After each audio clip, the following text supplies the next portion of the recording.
Hello my friends, Baltmatrix here, and today we are taking a look at Zoids Wild, ZW-02 Gilraptor. In the Zoids animes over the years, the main antagonist of the hero has always been a raptor unit.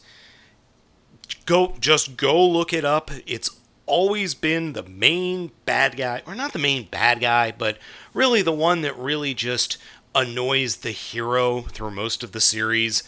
It's been a raptor. So following that tradition, Gilraptor, in the new Zoids Wild show, is the main antagonist's primary Zoid. So let's go ahead and build him! Wha-bam! So let's go ahead and put it together. And after about 20 or 30 minutes, we end up with the skeleton of Gilraptor. It's rather terrifying, in all honesty. Black, cyan, and red eyes. The overall look of the figure is, well, it's a raptor, or at least the body of one. It's rather terrifying, as I said, and especially that face. Your soul is mine. Okay then, I'm gonna go finish putting his clothes on. Alright, now that we've got his clothes on, let's see how he walks. It is a lot slower than Wild Liger. And like the other raptors in a lot of the other toy lines, while it walks, it opens and closes its mouth. And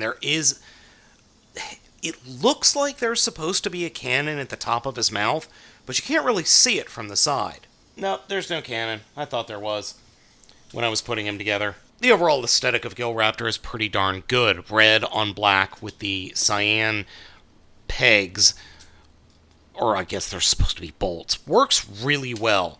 The red eyes I really like on the black part of the figure, the red eyes compared to the black of the figure, but the red within red head is a little strange. He does have weapons in this mode. You could just fold out these giant claws or blades, and then when he walks, or when it walks, it falls over way too easily for my taste. When it walks, the claw, I keep calling them claws. So I actually wasn't pushing on it that hard. I was just trying to move one piece. But because the figure is so poorly weighted, and there aren't any heels or any support sticking out from the sides, it just has a tendency to fall over on its side way too easily. The other thing that I really don't like about Gilraptor is the placement of the switch.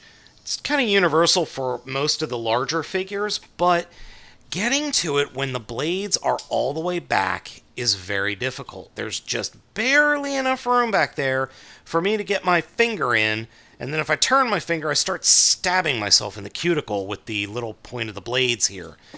Yeah, I know, adult problems, or I should say fat adult male problems when playing with toys. Gilraptor scales pretty well to Wild Liger. As you can see here, they're roughly the same size, so they should be roughly the same size in the show as well. And like Wild Liger before it, it scales somewhere between a Legends and a Deluxe class Transformer. But it is smaller than half the size of Grimlock. But thankfully both figures share the soul-devouring red eyes.